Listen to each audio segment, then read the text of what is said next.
Salam damai sejahtera, selamat bertemu kembali dengan saya Romo Andreas Yudiwiyadi Okarm, Pastor Kuasi Paroki Santo Aloysius Gonzaga Sungai Lilin.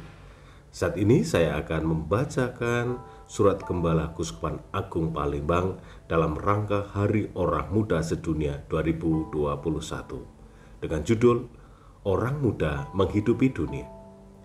Kita merayakan Hari Orang Muda Sedunia tahun 2021 ini di tengah perjalanan gereja universal mengadakan sinode. Jika kita menyimak baik-baik, siluet orang-orang pada logo sinode gereja universal, gambar orang muda lebih banyak dan menyebar di antara gambar orang-orang yang berusia berbeda. Ini mengindikasikan bahwa orang muda gereja mendapatkan perhatian khusus dan undangan untuk berpartisipasi dalam setiap sudut kehidupan manusia. Tuhan bersabda, "Hai anak muda, aku berkata kepadamu, bangkitlah." Lukas 7 ayat 14. Bangkitlah dan jangan tidur apalagi mati. Hidupmu bermakna. Jangan menyia-nyiakan hidupmu. Tuhan sendiri tidak ingin engkau mati. Seperti jelas Tuhan membangunkan pemuda dari Nain itu. Bangkitlah dan berpartisipasilah dalam membangun kehidupan bersama. Di lingkungan, stasi, paroki, sampai tingkat negara dan dunia, Tuhan membangunkanmu dengan berbagai cara, langsung maupun tidak langsung. Tetapi engkau sendiri harus mau bangkit jika hidupmu ingin bermakna. Sebab digoyang-goyang sekuat apapun dengan berbagai acara dan pembinaan, jika engkau sendiri tidak mau bangun, jika engkau tetap cuek, engkau tetap tidak akan berubah dan maka akan tetap mati.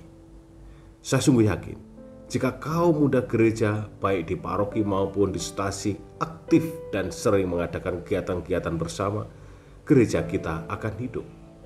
Kehidupan umat pun akan nampak rukun dan menyenangkan.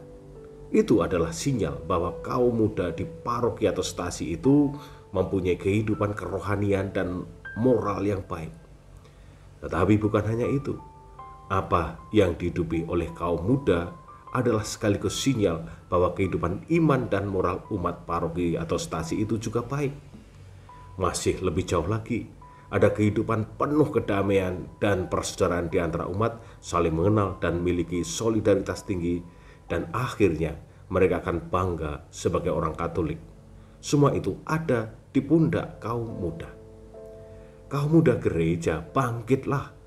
Engkau adalah pemenang kendali kehidupan gereja masa kini sekaligus gereja masa depan. Engkau dan kehidupan Anda adalah juga kunci dan cermin kehidupan umat serta kehidupan masyarakat kita. Sayangi dan peliharalah baik-baik hidupmu, iman dan moralmu. Sebab sesungguhnya engkau sedang menghadapi dan menghidupi masyarakat kita. Engkau sehat lahir batin, masyarakat akan sehat lahir dan batin juga. Bapa Suci mengatakan, ketika seorang muda terpuruk dalam berbagai hal kemanusiaan juga terpuruk. Sebaliknya, benarlah ketika seorang pemuda bangkit, maka seluruh dunia juga akan bangkit. Orang muda, betapa besar potensi yang kamu miliki di tanganmu. Betapa besar kekuatan yang kamu miliki dalam hidupmu. Apabila dunia kita ingin bangkit, ia membutuhkan kekuatan, antusiasme, dan gairah. Ingatlah ketika Yesus menggandakan 5 ketol roti dan 2 ekor ikan untuk 5.000 orang. Dari mana roti dan ikan itu didapat? Filipus pesimis akan situasi lapar para pendengar Yesus. Roti seharga 200 dinar tidak cukup untuk mereka, sekalipun mereka mendapat sepotong kecil saja. Andreas walau juga pesimis, tetapi mengatakan, di sini ada seorang anak yang mempunyai 5 roti jelai dan 2 ikan. Yesus lalu menggandakannya dan semua makan sampai kenyang. Bahkan tersisa 12 bakul penuh. Jika pemuda rela berbagi, semua menjadi sejahtera dan bahkan berkelimpahan. Mukjizat itu tidak harus dipahami bahwa Yesus menurunkan makanan dari langit. Lebih sederhana dipahami bahwa setelah pemuda itu mengeluarkan bekal, semua menjadi malu dan mengeluarkan bekal masing-masing. Hanya para pemuda yang rela dan berani bertaruh untuk masa depannya. Dia tidak egois. Dia tidak memikirkan diri sendiri. 5 roti jeli dan 2 ikan itu adalah bekal makanannya dalam perjalanan. Dia akan makan apa kalau roti dan ikan itu diberikan pada Yesus? Ternyata dia tidak peduli dia akan makan apa. Yang dia pikirkan adalah di dalam Yesus dia harus berbagi hidup dengan orang yang membutuhkan. Dalam kisah tersebut, para orang tua bisa saja juga membawa bekal.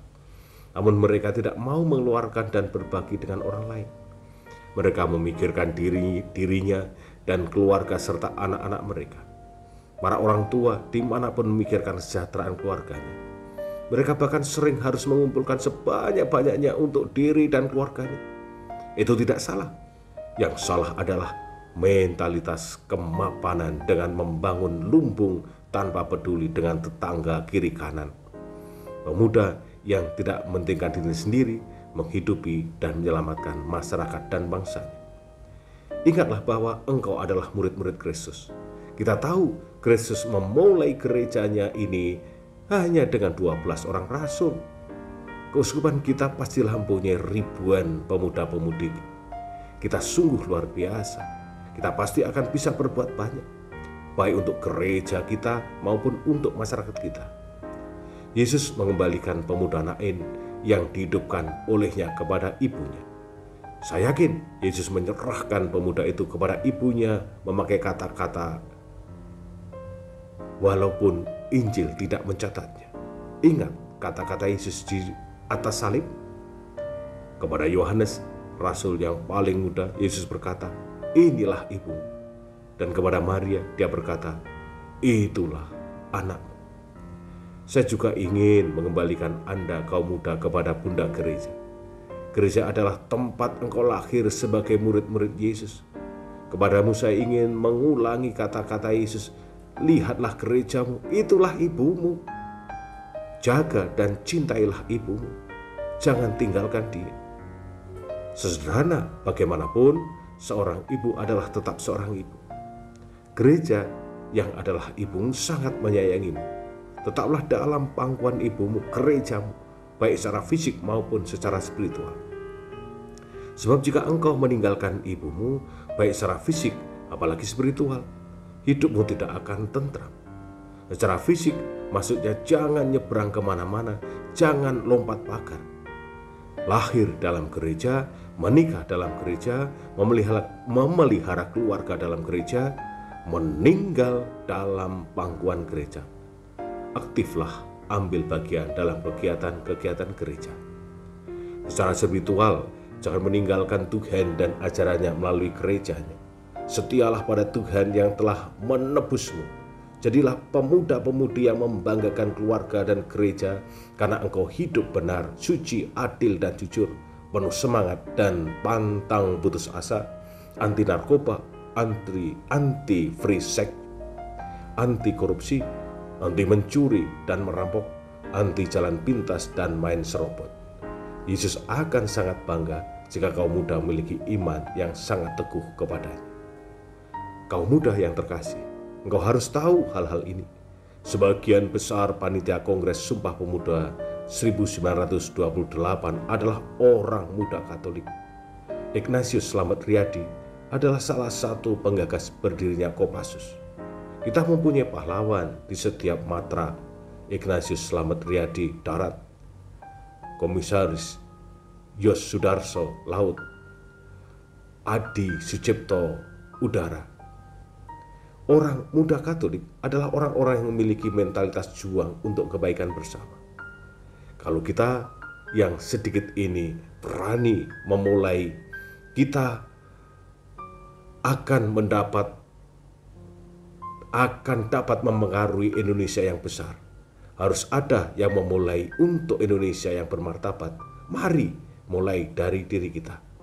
Jadi janganlah kamu ragu-ragu untuk berkontribusi pada sejarah negara ini. Generasi muda Katolik sekarang harus tetap memikirkan Indonesia, melanjutkan para pendahulu kita.